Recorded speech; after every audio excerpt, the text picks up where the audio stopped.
Welcome to Food for Thought, the place to explore, celebrate, and manifest a life motivated and defined by unconditional compassion and optimal wellness. Today's episode is Zero Waste, Give Away, Don't Throw Away. Before we begin, my name is Patrick-Goudreau. Welcome. Thanks so much for listening. You can find my work at joyfulvegan.com. You can find me on social media, Joyful Vegan, and you can find my books wherever books are sold. You can join me in my online cooking classes or in my vegan trips around the world. And as always, it has to be said that this podcast is possible not because of sponsors, but because of listeners like you. As you know, there are no sponsors or ads on Food for Thought, and with your help, I can keep doing this podcast.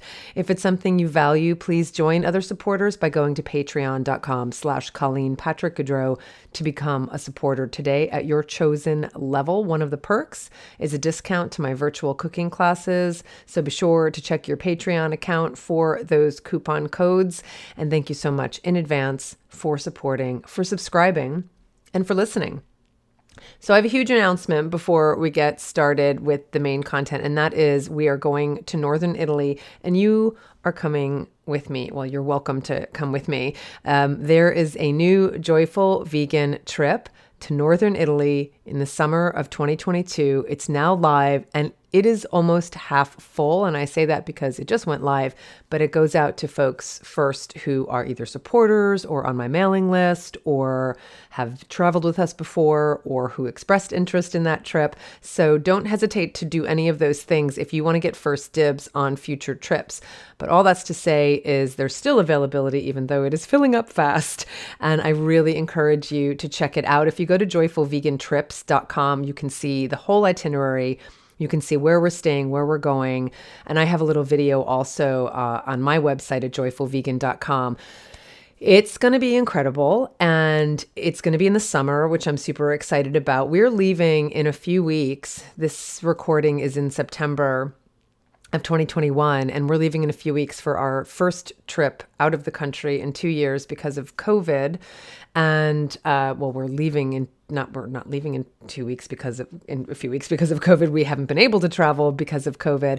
And our Joyful Vegan Tuscany trip sold out, and we're heading to Italy, to Tuscany, and we're also going to go see some of the places we're going to be going to in the Northern Italy trip in 2022. So we are so excited to take you there, and I hope you love the itinerary as much as we do. We are going to be outdoors a lot. We're going to be doing a lot of hiking. We're going to be in the mountains. We're calling the trip Mountains, Lakes, and Canals, so that should give you an idea of what we're focused on. We're going to be staying 3 nights in a 100% vegan hotel in the mountains. We're going to be staying 2 nights in a vegetarian hotel at the foot of the towering Dolomites, which are so beautiful. We are going to be staying 2 nights in a canal-facing palazzo in Venice. We're going to be staying 2 nights at a beautiful countryside villa near Lake Garda. So those are the lakes, the mountains, and the canals. The canals obviously being Venice. Obviously, it's all inclusive, all of your meals. We're talking about local specialties like pasta and tiramisu and lasagna. You name it. We're going to have a guided walking tour of Verona.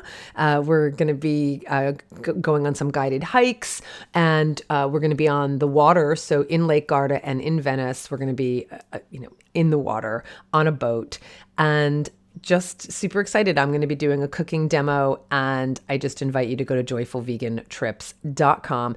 Because the Tuscany 2021 trip sold out, we're also running a 2022 Tuscany. So if you missed out on Tuscany this year, you can come with us next year. And we have planned it so that the Tuscany trip is just before the Northern Italy trip. So some folks are signing up for both, and we are giving a bonus. I'm also offering a private, complimentary virtual cooking class to the first 3 who sign up to do both trips. So a little incentive for you, or just incentive to stay in Italy longer and do both back-to-back trips, do both trips back-to-back with me and with my partners at World Vegan Travel. So that's the big announcement. Of course, do not forget, we also have Rwanda in December of 2022. And so that's also 3/4 full.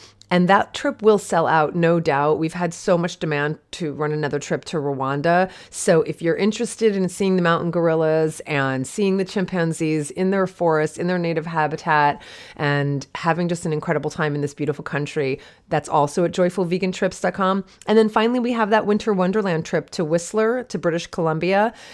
I know things are opening up more for folks in the UK and in Europe, and the borders have been closed for a long time to Canada, but that they're starting to open up. And so we're hoping you want to join us for a North American trip because lots of folks requested that. So all of that's at joyfulvegantrips.com. Let's get to today's topic. One of the joys of starting a journey is not knowing where it's going to take you, where you're going to wind up, what you're going to see along the way, and what you're going to learn. Embarking on a journey like the zero waste journey I have embarked on also means confronting your own fears or taking a 30-day vegan challenge, any kind of journey that just forces you to confront your discomfort, confront your fears. It just helps you see so starkly how far you're willing to go, how much you want to hold on to from before you started the journey, what resistance you have, and how willing you are to stretch your comfort zones. The journey I started with zero waste has done all of these things for me and more. As I always say, we only get lessons and gifts, and I've certainly gotten both lessons and gifts. And it hasn't been just an exercise in learning about the waste management practices of my city or how to make tofu from scratch, although both of those things have been part of this journey, but it's been so much more than that. In many ways, it has made me see how far I had to go in terms of taking responsibility for the things I have already brought into my life, right, up until now, up until the start of that journey, this journey, as well as for things that I have yet to bring into my life. So I've said this before and I'll say it again. I would have justifiably and accurately considered myself a conscious person who prioritized eco-friendly behaviors, even when it wasn't convenient, period, full stop, right? I was that person. And while I'm not a minimalist, I would never have characterized myself or David as like big consumers, as people who like stuff. I definitely wouldn't have characterized us as shoppers. In fact, I kind of hate shopping. I hate shopping for clothes and shoes. Like, I don't like shopping. I'm not someone who likes to browse around stores. I mean, I would do it like when you're traveling and go into a city's little shopping district and, support local merchants and look for things to buy for friends and family back home. But I've never really liked tchotchkes for the clutter I feel they create. And so I would often leave stores empty-handed. Just, I would try to support local stores, usually books. And that's what I would look for, something meaningful, like we all do, right? So it's not that I wouldn't shop, but I'm not someone who loves to shop. When we could borrow something, we didn't need to buy, we would. In fact, one of the coolest discoveries when we first moved to Oakland was the tool lending library as part of the public library system. I was like, what? This was 20 years ago and it's still there. And it just blew our minds that there was this thing called a tool lending library. We had just never seen anything like that before. So I've been very conscious about stuff for a long time. And yes, a but and a however is coming, so stay with me. When it came to the house we have now, when we bought this house, it was in much need of repairs and updates. And so we've pretty much renovated the entire house since we bought it in 2012, and we still have more to do. The furniture we had from our old house didn't suit us. It didn't suit this house. It was a very different look and they're two very different houses. And our taste changed over the years. So as we've worked to implement our vision for function and form in our home, over the 9 years we've been working on the house, I've made a ton of decisions about what to buy and what to do with the things we didn't need anymore, the things we didn't use anymore, the things we didn't want anymore. So, by the way, obviously, in renovating a house, you're buying stuff, and so I certainly shop in that sense. And when it comes to buying those things for the house, for the last 20 years, most of the decisions I would make about stuff, things, clothes, shoes, furniture, furnishings, what have you, were focused primarily on quality, but mostly on anti-cruelty, right? So making sure the materials we bought didn't contain animal products. No wool, no silk, no cashmere, leather, obviously, for things like draperies, pillows, rugs, furniture. And while I did sometimes prioritize sustainable choices, such as getting bathroom cabinets, one of our bathrooms has cabinets that are made from reclaimed wood. They were custom made for us, all out of reclaimed wood. A few antique pieces I bought on eBay. The truth is, if I were to do it over again, I would make even more and better choices in terms of sustainability. So what might that have looked like? Well, there are different ways to look at a sustainable, eco-friendly, zero-waste life. One way is through the lens of minimalism, having few possessions, but that's just one lens. Another, and I keep talking about this, is through use and value. And by the way, they overlap. You don't have to choose one or the other. So for instance, art. I'm not someone who has purchased a lot of artwork or wall hangings from secondhand stores. The art I have chosen, mostly prints. We don't have a lot of originals. I don't think we have any originals. We don't have the money for that, although I wish I could have supported some local artists by buying their originals, but mostly prints of their originals from local artists that I've fallen in love with and whose pieces I will treasure forever, especially the animal and nature pieces we have all around the house. We have some beautiful pieces from this artist who was in Oakland and now she's in the UK, and I love her art so much. We have we have a lot of her art around the house. And so by purchasing them, they weren't secondhand, but I supported a local artist and I supported a local framer, to be honest, because we would get the prints from the artist and then we had a local framer frame them. And I value them. I.e. enjoy them. I love them, right? That's one way to value something, is through use and through enjoyment, through joy, through love. Every single day, and we will have them until we die. Now that's an example of using and valuing what you have, which is fully aligned with a zero waste mindset. You don't have to have blank walls, to be on the zero waste journey. Another example is around some of the furniture and window treatments we've purchased, many of which have been custom. And in buying pieces made just for us, we are supporting craftspeople and seamstresses and furniture makers, rather than just buying, assembly line, inexpensive, poorly made furnishings. And I realize there's something in between as well. But this is what we've done with some of our pieces. And because the quality is so high, these pieces will last a long time. So my point is, being zero waste isn't simply about being a minimalist or never buying anything ever again. It's about use and value. And as I keep saying, it's about taking responsibility. Now, these principles apply not only to what we bring into our lives, but also to what we want to cull from our lives, the things that don't serve us anymore, the things we don't want anymore, the things we don't need or use anymore for whatever reason. And in this realm, I would have also said, I did pretty well, even before officially starting on the zero waste journey. I've been using FreeCycle for years, decades. This is a place to give and receive items from people in your community. You can look at freecycle.org to see if it's around you. I've always donated books to the library. I've donated clothing to organizations, including Goodwill. We'll get back to Goodwill in a moment. I've sold many things in the last couple decades on Craigslist or to neighbors, or given many things away, things that someone else would be able to use.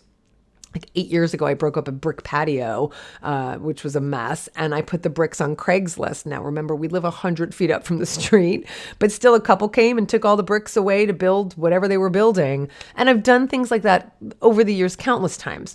But, as I told you, a but was coming. However, here's my however, like anyone else, I could always do better.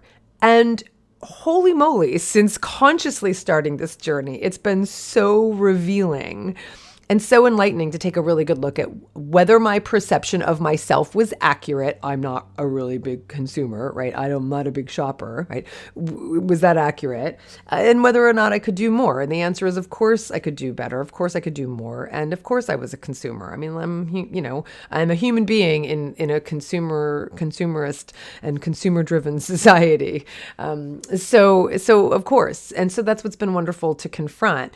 When I started on the zero waste journey, I realized that while I had tended to buy quality things and tended to resist buying things I didn't really need, And while I tended to give away rather than throw away things I no longer needed, I had room for improvement. We all do.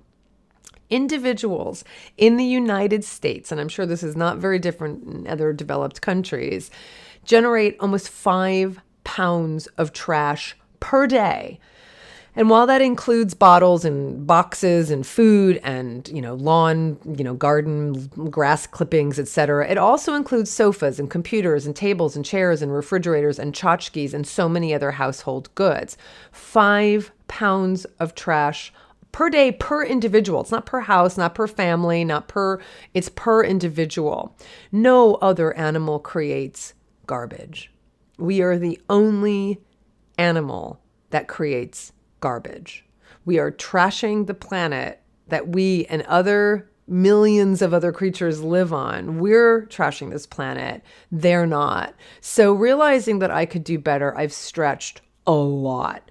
And it's been fabulous and wonderful and time consuming and frustrating and funny. I have many stories, and I've been keeping track of them. So what does that mean? What does doing better than I did look like without putting pressure on all of us, right? To feel, because it's time consuming. It does require more energy than just throwing something away and not taking responsibility. I will absolutely concede that. But in the same way, when I talk about veganism, yes, that's true, but what's the alternative? I'd rather be, doing something that's the right thing to do, that's going to have a positive impact, than not doing anything at all, right? Don't do nothing, because you can't do everything, do something, anything. And so here I am on this journey, learning more, stretching more, and doing better. So what does that mean? First of all, I've been purging our closets, our garage, our shed, like everything I can get my hands on. I've been purging my house of things that we no longer use or value, and which is the same, right? And passing them along to others who can use them and who will use them and will value them and can value them. And it's been amazing. And I kind of can't stop. On one hand, I've been so surprised by the amount of stuff we had, because remember, my perception of myself was that we don't have a lot of things. Well, it turns out we have things. We have things that have been sitting in closets or boxes or what have you, and they could be moved along. And I've been super excited about the number of ways I've been able to pass them along. Now, like I said, I was already doing this before, but I've kind of 10x'd it, right? I'd always given away obvious things I didn't need, a cabinet, a chair, a footstool, a bed, computer, whatever it is. But now I'm going above and beyond. And have I mentioned how much fun it is to give things away that provide no value to me any longer, but will provide value to someone else? Actually, David kind of makes fun of me, because I don't know if you've heard this in the last 15 years in this podcast, but I do get very excited about very small things, and probably things that other people would never get excited about. So I find great joy in the challenge of taking responsibility for my things and making sure they wind up in a place where they can be used and not thrown out. So it has been fun. I derive great joy and enthusiasm from it. I also want to say that I have always been someone who detests throwing things in the trash that has value, right? And potential use, even before I started on the zero waste journey. But if I'm honest, I have thrown away things in the trash that had value and potential use, because it's more convenient. So I'm just being, being transparent here. What I'm talking about is I'm on this journey as well. And I have certainly, made decisions that were just like, oh, this is a lot easier just to throw this away. So while I was using websites in the past to give things away, I'm now using them several times a week. And I'm just going to stop saying that I didn't think we had a lot of stuff, because you get it. Like, I just really didn't think we had a lot of stuff. But we have a lot of stuff. So it's like the people who say, I don't eat a lot of meat, or I don't eat a lot of meat, dairy, and eggs. I've often said that, you don't really know how much you eat until you stop. It's kind of the same thing. You don't really know how much you have until you really stop and look and, take inventory quite literally. And so that's what I've been experiencing. So I've been going through our closets, our garage. We redid our garage. Our garage was such a mess. It was just such an embarrassing, horrible mess. Trust me. And so we've redone our garage, and in redoing the garage, I did have a lot of things down there that I did make as part of this process of giving things away. Some things did get thrown out just because they were broken or what have you.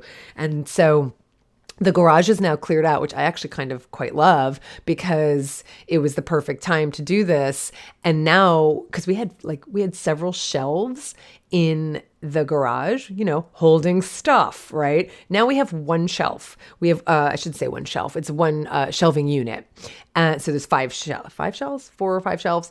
And basically they hold our emergency evacuation kits and a couple things related to, I don't know, I'm trying to think, a bucket down there, and a broom, so very minimal, definitely minimalist in the garage, which feels so good. It is so clean and so clutter free. And that's what's been so lovely about this, is that it's the decluttering aspect has been, really lovely. It feels really good. And it feels really good to just take responsibility for things that I bought, that I brought into our lives. I say we, like as a family, as a couple, brought into our lives. No one else should have to, or frankly, even would take responsibility for these things, like when we die. And that's been a guiding principle in this process. If I die tomorrow, or just when I die, who is going to come into my house and determine what should be given away or sold because it had sentimental value, or what should be given away or sold because it has, monetary value? Who's going to determine the value of something they have no attachment to or history with? Who is going to carefully pick through all of our items with the intention of disposing of them, or at least passing them along in the most responsible way possible? No one. No one is going to do that. Now, for us specifically, we don't have kids.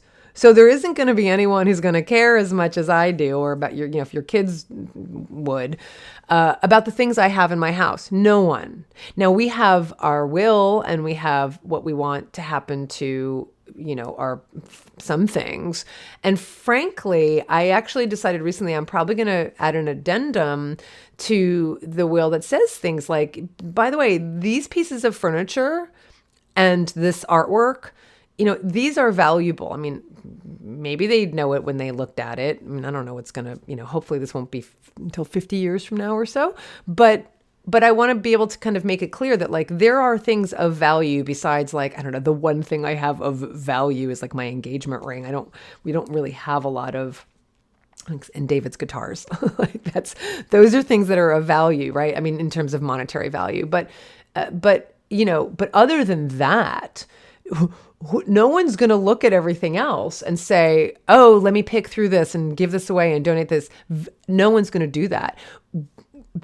And even for people who do have kids, here's my thinking. We shouldn't leave it to them to have to decide what to keep and what to give away or what to throw away. How many people do you know of who, especially when a parent dies, basically keep a few items that have sentimental value, but who pretty much take make several trips to the dump with what are deemed invaluables? Right? Invaluables meaning they don't have a monetary value or a sentimental value. But if we look at the word value and we characterize it and define it as having use that someone else would be able to appreciate and use, right? Then it's a totally different story. But most people think if there's no sentimental or monetary value, then there's no value.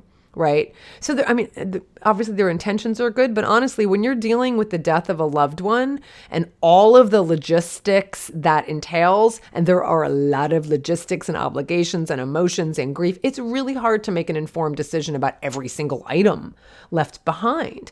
And I did that with my mother. I will, probably have to do with my father.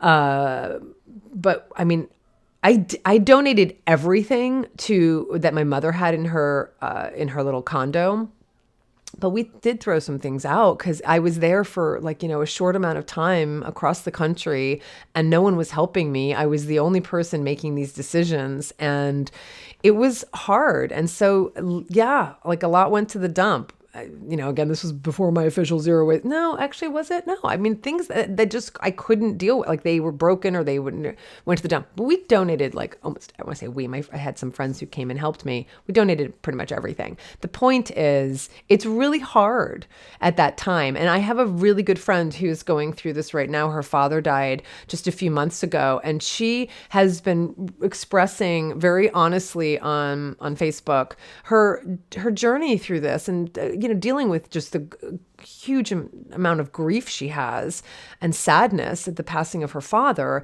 I think it's getting better, but she was dealing with a lot of like resentment. Like, why do I have to be the one that takes care of all of this stuff now?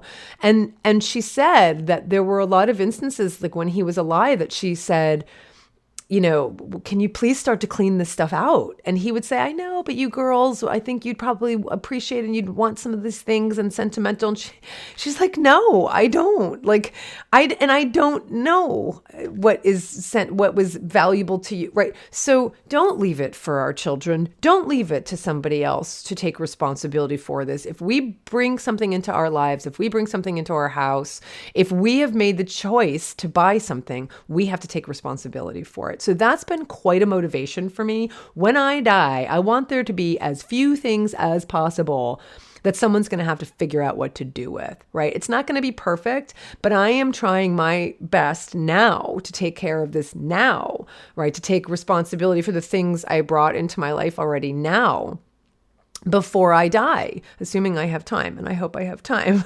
But none of us know how much time we have. So every day I've been purging things from our house, and it's been really fantastic. It's been really, really good. And now I'm no Marie Kondo. I barely know who Marie Kondo is, but I know who she is, right? So she's someone who helps people kind of organize things and declutter. And she has this, she has this philosophy that if something doesn't bring you joy, that, you kind of ask yourself, when you're going through all the things, does this item bring me joy? And I mean, it's a wonderful process to go through, right? Does this bring me joy? Yes. Okay. I'll keep it. No. Okay. It's got to be passed along. And so I don't think our intentions in the work we do around stuff is the same, but I think our paths converge. And so I don't necessarily ask myself if something brings me joy or not, but it's kind of close, right? Because my question is more about value. Can I value this? Can I use this? Am I using this? Am I valuing this? But getting joy out of something is one way to measure value, right? So I think there's a similar thread there. So I ask myself, am I valuing this item, i.e., am I using this item? And that includes, am I enjoying this item? Can I use this item anymore? Do I need it? Will I ever need it? How long has it been sitting there for the day I think I'm going to finally use it or need it, right? Can someone else use it? Can someone else value it? And most of the time, the answer is give it away. Give it away. And so then I start the process of giving it away to someone who really wants it. And this is the responsibility part of the process. This is probably one of the most significant differences I'm noticing versus what I did in the past, especially for smaller items. I think in the past, I would have gathered up the smaller items, I say smaller, but like, tabletop things, lamps, clothes, games, toys. I don't have toys, but you know what I mean? Translated to your own stuff, whatever like the smaller items would be. And then I would bring them to Goodwill. And when I arrived at Goodwill, I would feel a pit in my stomach because there would be dumpsters and dumpsters full of, so interesting that they're dumpsters, right? I think it's a really interesting analogy. I think it's a really interesting parallel. It's not even an analogy. It's there. It's real, right? So there'd be dumpsters full of items brought by people like me who had the same idea in mind. But I don't think that's necessarily taking responsibility. I'm not saying Goodwill or similar organizations like them don't have a place, but I can't say that me bringing all of my stuff to a drop-off location to a dumpster, and that I never know what's going to happen to it is necessarily taking responsibility. Is it better than throwing it into a dump yourself? Sure. Yes. But just like when I talk about reusing something and repurposing something, and I'm talking about a jar, right? A glass jar is the best first course period. And then commercial recycling is the last course, right? So if I have a glass jar, and that glass jar still has a function and still has a use, let me repurpose and reuse that glass jar as a first course, as a first line of a first action. And then, the very last resort would be throwing it in the recycling bin for my commercial recycling municipality, right, to pick it up, right? So that's what I'm saying here. Dropping box loads of stuff off to a place like Goodwill, that should be the last resort. And of course, there are exceptions, like when you're dealing with someone who just died and you have all this stuff and you want to just bring it. And I'm again, I'm talking about this kind of theoretically in the sense of just kind of shifting the way we think about taking responsibility, right? So at least be mindful that when you bring something to what you bring to Goodwill, just be mindful that it has enough value in the marketplace, because what a store like Goodwill does is they have to put it on their shelves to sell it to someone else. So don't just treat Goodwill as a dump. And I think a lot of people do, but if things are broken and things can't be like passed on to somebody else, that's not taking responsibility. So what's more is that there have been many stories that Goodwill staff, for instance, Goodwill, there are probably other organizations that do this, but they don't necessarily go through the boxes carefully because they're inundated with our stuff. So as a result, much of the stuff brought to them, I didn't say most, but much, is just sent to a dump anyway.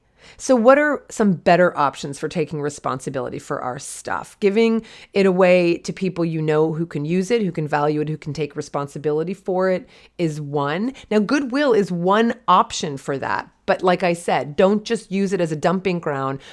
Make sure what you're bringing has value enough that someone else would want. Like if you bring, a shirt that has ink stains all over it, well, someone else is probably not going to wear that, right? So you're just kind of increasing the likelihood that maybe the Goodwill staff going through that box is going to be like, oh, this is all crap, I'm just going to throw this away. So, if that's a shirt that has a stain on it and you're not using it anymore, use it as a rag, wear it down at your own house first, and then bring to Goodwill the things that actually could be passed along that still have value for someone else. Because otherwise you're just using it as a dump, right? So that's one organization. And I keep using Goodwill as a generic example because so many people in the United States bring their stuff to them, and you know what I mean when I say Goodwill, but I'm using it as a bit of an umbrella term for other organizations who receive items.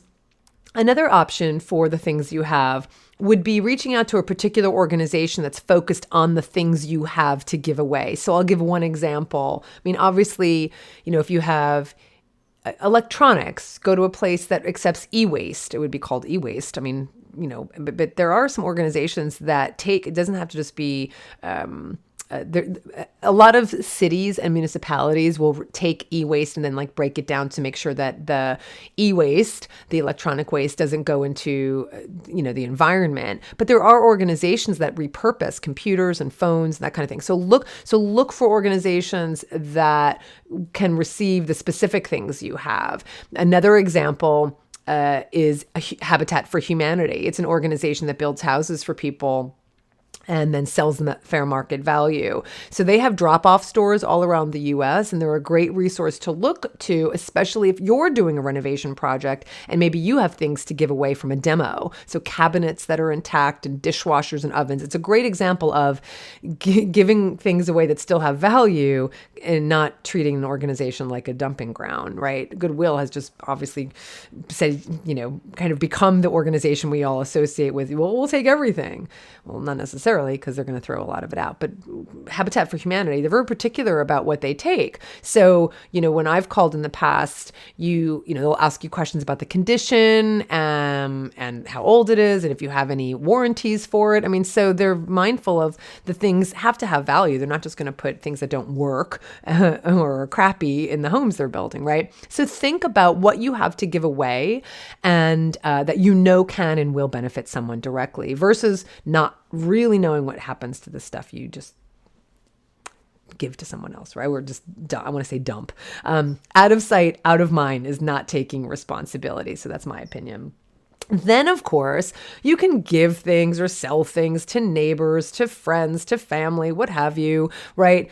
Obviously, you're going to want to confirm first that they need these things. Hey, I've got this chair. I know you were looking for a chair. Would you like it? Right? I mean, obviously, knowing that they want it, you're not just going to give them things. Although you can regift things. I really like the idea of, having things in your house that you aren't using. Maybe there's a book that you haven't read yet, or maybe even a book that you read, and it's a friend or family member would really like that book. You can give them that book. It doesn't have to be a brand new book. So regifting is one way to pass along and take responsibility for the things you're no longer using. And another option, of course, is to sell your items on eBay or Craigslist. I'm again using these as examples. Writing this episode, I actually remembered how many years ago, I used to sell books, like my used books, on Amazon, when Amazon was like a baby company and you could like set up selling used books that you would then mail directly to buyers. So I had my own little store of all the books that I was selling, and you'd say the condition of the book and that kind of thing, which is still done, but it's mostly done these days by bookstores. And used bookstores. So I remember doing that. That's so funny. I've sold some things on like Craigslist. And then there are just good old fashioned garage sales, as they're called in the US, or boot sales, as they're called in the UK. So those are all ways that we have been doing that for many, many, many decades, centuries, right? We've been passing things along to other people and selling them. Another option is a type I mentioned earlier, like local websites and networks that enable you to post what you have to give away, and people nearby who want that particular item reach back and then you arrange for a pickup, right? So I mentioned Craigslist is one of those places you can do that. You can sell on Craigslist, but there's also a free area. Free Cycle, I've been using both of them forever. They've been around for a long time.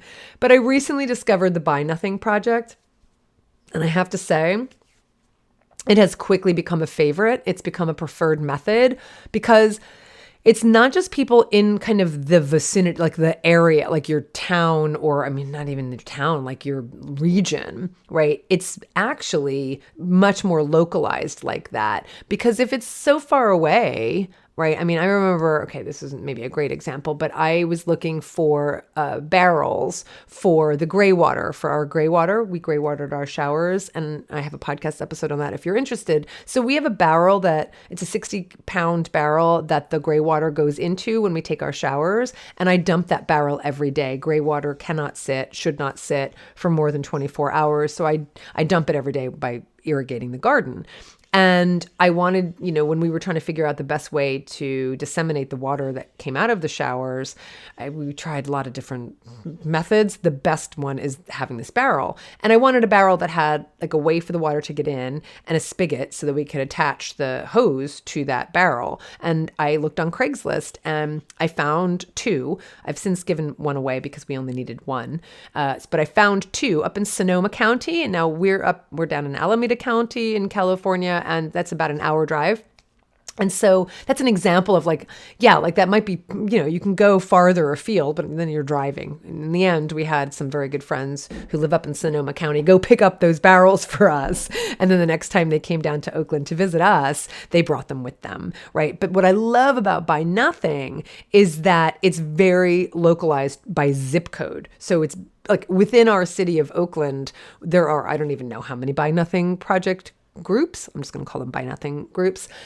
I don't know how many there are. There have to be many, because even our group recently split because it was getting so large, and they kind of created a little cutoff. And so it grew into another subgroup. So I love that it's really, really specific. It's just my neighborhood. So I have picked things up that I could walk to, which is fabulous. So again, you're not kind of using the car and getting more cars on the street, but especially for things I'm giving away, not necessarily only things that I'm looking for, Buy Nothing has been incredible.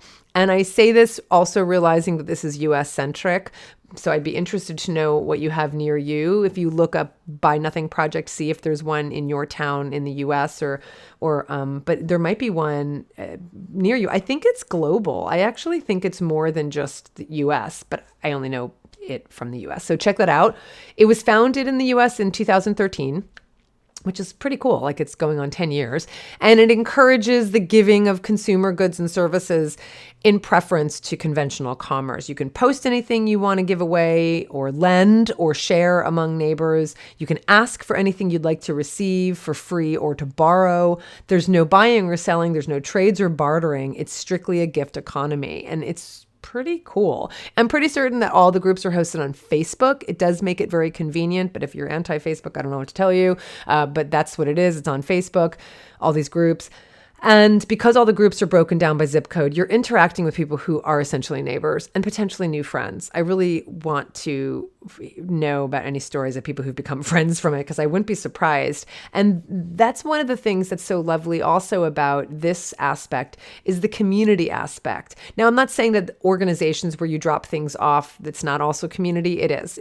But one of the things that's been lovely about Buy Nothing is that I've met a lot of neighbors I had never met before, and it's just been really lovely. It's very personalized. It feels really community oriented. Now, I've been able to give away things one at a time, which though it takes more time, this is what I've been doing, obviously more than just putting everything in a box. What I love about it is that it gives me certainty that the things I once needed, that I once bought, that I once treasured, that I once used are going to someone who genuinely wants them, right? Because often when you post something, they're like, depending on the item, there could be one person who's interested, there could be 50. And so you've got people who are like, I really want that. I really want that. And so the person who gets it really, really, values that thing. They really wanted it. And so it's been really rewarding. As I said, also rewarding because I've met people in my community, and because it's you're experiencing and you're witnessing true generosity. It really is true generosity. The idea is that you are just giving for the sake of giving and not asking anything in return. Now, I hadn't heard about Buy Nothing until recently, another gift of the zero waste journey. I'd been using primarily FreeCycle and Craigslist, also Facebook Marketplace for giving things away, and sometimes for selling, because Marketplace is free, but also there are things that you can buy or sell, but mostly just giving away. And while they all worked well, Buy Nothing by far has been the best for the personalized aspect. And I've been keeping track of almost all of these experiences in my zero waste journal. I know it sounds crazy to have a zero waste journal, but I've been keeping track of this journey partly because I just really wanted to document it. And it's obviously now very helpful because I'm writing a proposal for my new book, The Zero Waste Journey. And so here are some of the experiences I've documented. I wrote, I really hesitated to part with a vintage dress I wore for a 1940s party I threw many years ago in our old house, but I just kept asking myself, am I valuing this? Am I using this dress while it sits in my closet, which it has done for 13 years? Well, maybe I'll have an occasion to wear it again, I would say to myself, but I kept coming back to, no, you won't. And if there's ever a 1940s party I want to go to again, I'll find another vintage dress. I could even borrow one on Buy Nothing or ask the person who received mine if I could borrow it back. So I took a photo, posted it, and a woman who said she loved it and is part of a lot of vintage wear party groups. She picked up the dress, and that was incredibly meaningful. So that's one of the things I love, is that it went to someone who really loved that dress. Here's another. Today I posted some Simple Human plastic garbage bags that have been sitting in the laundry room for years since we stopped using plastic garbage bags in our kitchen, and a woman was very grateful to pick them up. I had coffee stirrers and coffee filters left over from my Compassion in Action conference from years ago. God knows if I'll ever hold an event where I need filters again, and at home we don't even make coffee. And I wrote this addendum. After I gave the filters away, I realized we keep a coffee maker for guests, so I will need filters for that at some point. But it's been years since we had a coffee drinking overnight guest, or any overnight guest for that matter, stupid COVID. We'll figure that out when the time comes. Another entry, I can't stop purging stuff, that is, I'm sure we'll have nothing left in the end. I gave away one of the large compost tumblers I just wasn't using. You've heard me talk about the compost tumblers. I had too many, and there was one I wasn't using.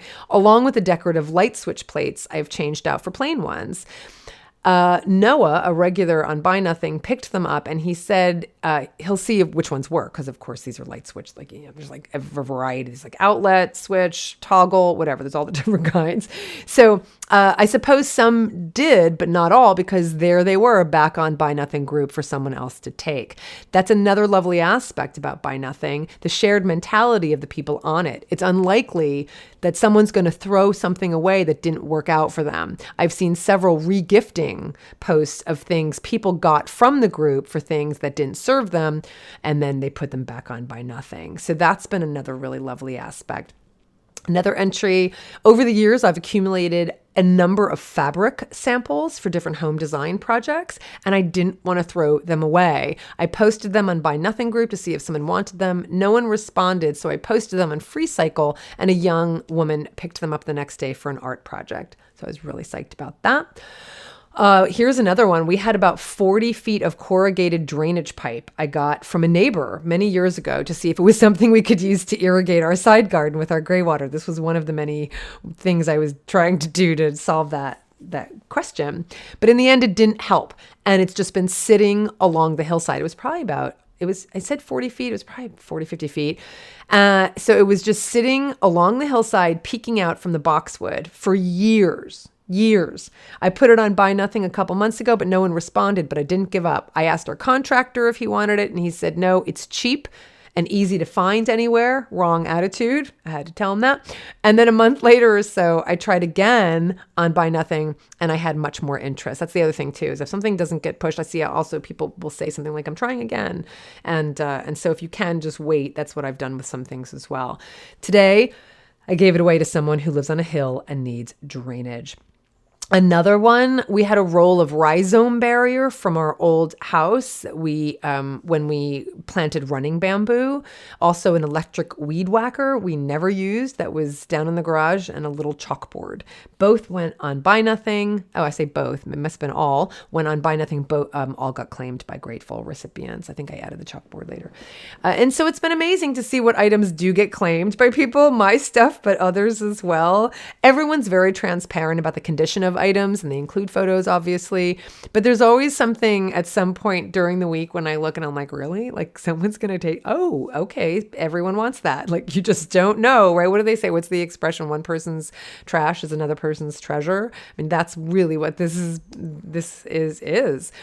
And I had that experience myself a couple times. One thing I decided to claim on Buy Nothing was a waste paper basket for our downstairs, waste paper, I should say, just waste basket, little basket for our downstairs half bath. And a nice one was posted. It was almost brand new, and I expressed interest, and I won the random drawing for it.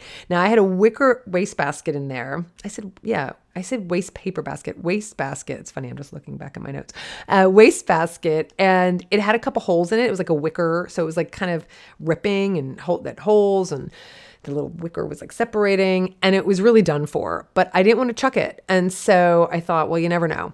Someone might be able to use this for something. So I posted it, and I was very clear about its condition, and I posted photos, and I said, here's what it looks like. And a woman claimed it, and I happened to be out front when she came to pick it up.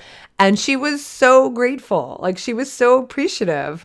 And so it's just been lovely. I mean, just the expression of gratitude and the expression of generosity that I've been witnessing and experiencing. It's been really lovely. Now, as I said, aspiring to zero waste means many things, not just getting rid of everything and living in an empty house. That is to say, I've received things besides the wastebasket from Buy Nothing, as well as given things away. So it's not like I'm not getting anything more in my life, right? I use it for the latter most frequently to give things away, but there are some things I saw people post, or I continue to see people post, that I express interest in. For instance, blank journals. I journal a lot. And so someone was posting blank journals, and I raised my hand, and I happened to, again, get them. I was chosen, and there were like 4, and I went and picked them up, and like, I have these blank journals now, like that, I guess someone else would have gotten them, but I will use them, and I love them, and I use them every day.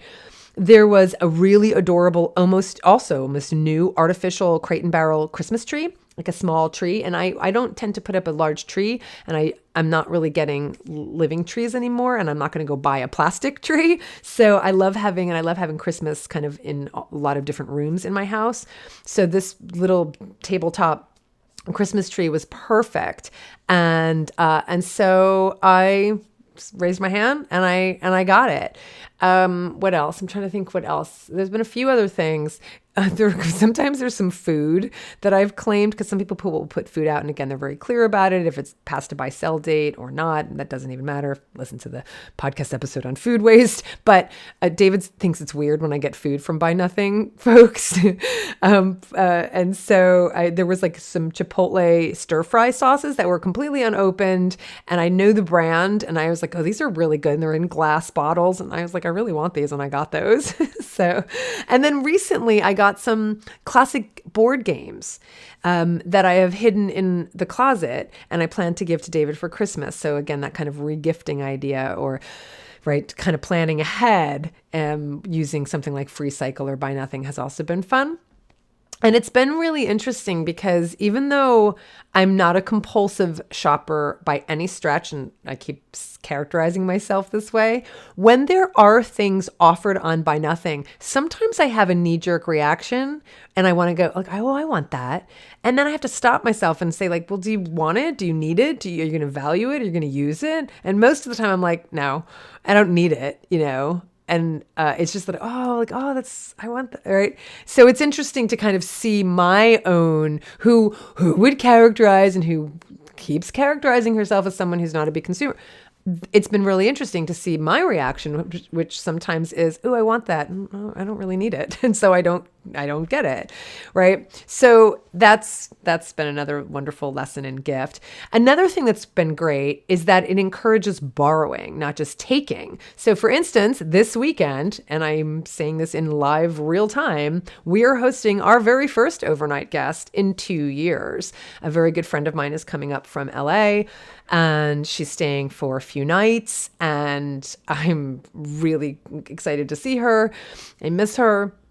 And during COVID, we transformed our guest room, which had, queen bed in there, had a couple little side tables, it had a desk, right? And then we had like a niche. There's like this weird niche, kind of like, I'll tell you about it in a second. Like, picture it this way. It's a niche that's large enough to fit a queen bed.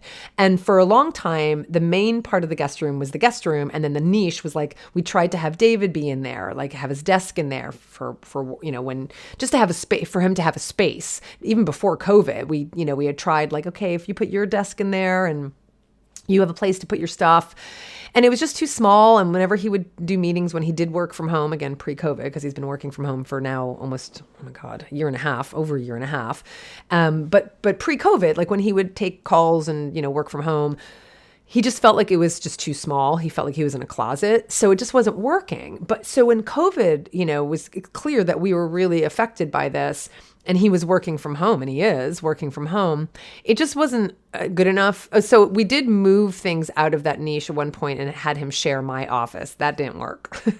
And so when COVID hit, he was, taking meetings at the dining room table, and that doesn't work. Like, that doesn't feel right. And he doesn't have a place for his stuff, and his keys would wind up on the table, and his sunglasses and his wallet. I don't like clutter around. So I'd be like, move that away. And if I'm in my office, I can really hear him, he's on calls. So we made the decision, and I was quite proud of myself because I was really excited.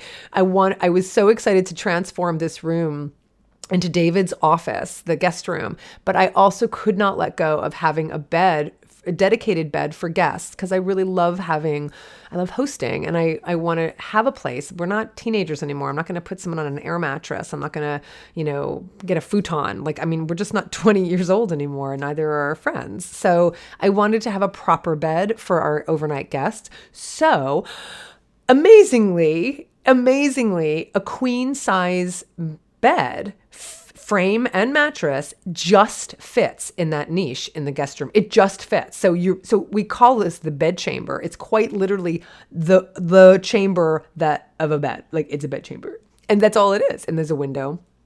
And we have little curtains kind of like I have a couple little panels right in front of like that opening. So it really feels like you're in like this, you are in this enclosed chamber, this bed chamber. So that meant I could have my dedicated guest bed, and David could have that whole room now would be transformed into his space. And that's what we've done. But what that means is there's no dresser, there's no nightstand. The closet is now completely David's closet for his things, which are, things David definitely values his things and uses his things and doesn't have a lot of stuff and clutter.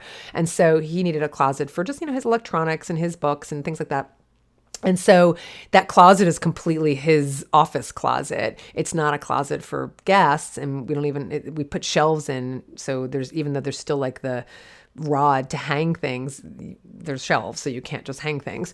And we don't have the nightstands anymore. We don't have any tables. So I thought, oh God, I want one of those fold out suitcase stands, like you see in hotel rooms, and I'm not going to go buy one. So I posted on Buy Nothing that I was looking for one of these suitcase stands, and someone responded, and because I said I'll either take it or I'll borrow it, and someone said I have one. She sent me a picture and she said I'd like it back, but you can definitely borrow it. And I was like, that's perfect. So today I'm going to be driving over to pick it up from her, and I'll give it back after the weekend after my friend's here. But at least she'll have now something to put her suitcase on.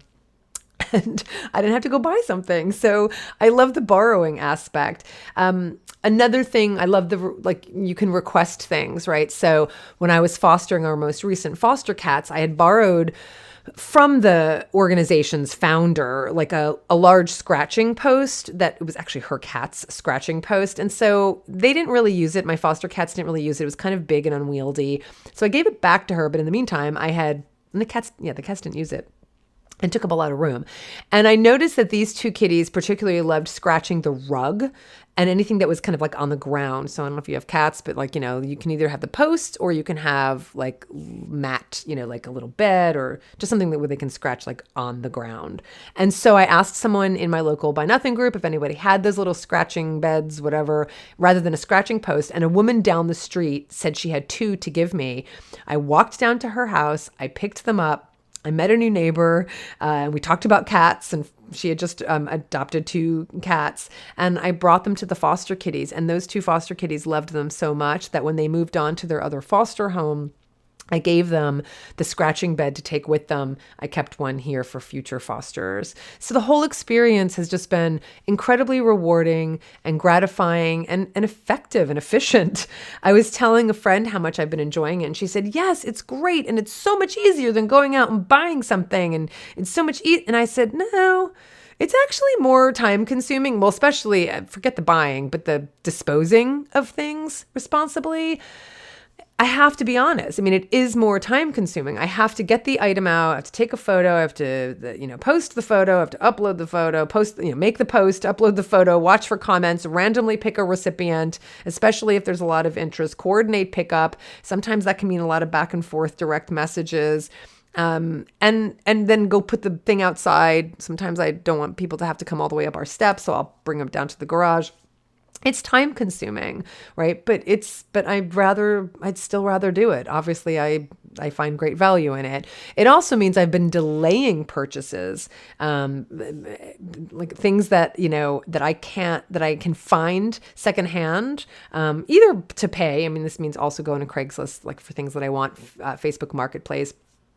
Last month, we were hosting a small party to welcome a friend, actually, David Buca, a podcast listener turned podcast supporter turned friend turned founder of a plant-based startup, a food startup called Change Foods, who moved from Australia to the US, to California, and I wanted to welcome him. So I threw a small party, and I wanted to have a toast.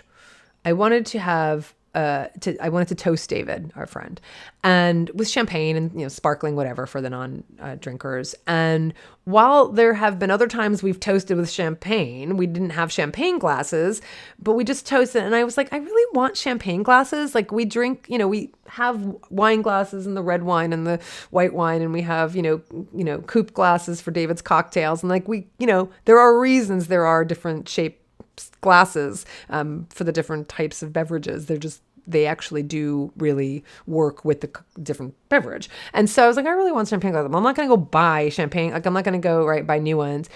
And so I went on Facebook Marketplace and I bought from a woman in Berkeley 6 perfectly good champagne glasses, really nice ones, for $5. And she was moving and she didn't want to take them with her. So that was lovely. And then for the additional, because I think the party was about 15 people, I was at a friend's house who was coming to the party, and I noticed she had champagne glasses in her glassware cabinet. And I asked if I could borrow them for the party, and it was perfect. We pretty much had everything we needed. I've since returned the other ones to my friend, and now we have 6 glasses of our own that will enable us to toast, like no doubt we will do, for instance, when David and I renew our vows for our 20th wedding anniversary in November, but that's another conversation. The point is, it is more work. It does take more time, and I may not get what I'm looking for. And while I'm not saying I don't buy anything new, because there are some things that we need, or, that I need right now. For instance, one of my power cords for my computer stopped working and we don't have an extra for my office. I could spend the time and go see, and I can do that. But if something doesn't happen, I need to buy that cord. So I'm not saying I don't buy anything ever or never will again, but this is now my default, and it slows down my purchasing. It saves money. And it saves the planet a wee bit by doing my little part to not bring more stuff into my possession and to responsibly, give things away that I can't use or value anymore. It's been really lovely. Use, value, responsibility. That's what this journey has meant to me thus far, and the gifts have been many, and so have the lessons. There's a concept in Taoism, so you're going to hear me quote from the Tao Te Ching, because I have to, because it covers every topic. It's just so incredible. So the concept that runs throughout the Tao Te Ching, which is the text of Taoism, one of the main texts of Taoism, it has this idea that runs throughout it of having without possessing. And I love that, right? I think about that a lot. The problem isn't having things, it's clinging to them, right? So clinging to this dress I think I'll wear one day. And so what's the consequence? Well, I'm holding on to this thing. I'm not getting any use out of it. Someone else might be able to get some use out of it. It's just taking up space. It's more clutter, right? So the problem isn't that I have things. I have dresses that I do wear, and that's not the problem. It's clinging to things. And even though I've talked about reframing our relationship with things so we see ourselves as owners rather than merely as consumers, right? Consumerism implying taking, and ownership implying responsibility. If I'm a consumer, I'm just kind of taking. If I'm an owner, I take responsibility for that, right? So even though I do talk about our relationship with things, so we see ourselves as owners rather than consumers, I think it's possible to see ourselves as owners of things without being possessors of things, right? Right. So I can have without possessing. That's when we get into trouble, when we cling, when we grasp, when we desire, when we possess, when things control us, when we define ourselves by the things we have, when we can't let go of them, and when we don't want others to have them. There's a line in the Tao that says, if you overesteem great men, people become powerless. If you overvalue possessions, people begin to steal. It's only when we have stuff, right, that we want to keep our stuff and stop anybody else from having our stuff. And that includes kind of valid, security systems and locks on your doors so that someone doesn't come in and take your stuff. But that's what it means to have stuff, is that you now start to want to possess them and stop somebody else from having them. Right. So that's one aspect of the zero waste journey that has been highlighted for me. And it's been such a gift. In addition to feeling lighter and taking responsibility and decluttering and meeting new people and connecting with more members of my community and giving without wanting anything in return, it's also been just this highlighting having without possessing. The master acts without doing anything and teaches without saying anything. Things arise and she lets them come. Things disappear and she lets them go. She has, but doesn't possess, acts, but doesn't expect. When her work is done, she forgets it. That is why it lasts forever. For the animals, both human and non-human, this is Colleen Patrick-Goudreau. Thanks so much for listening, subscribing, and for supporting Food for Thought podcast.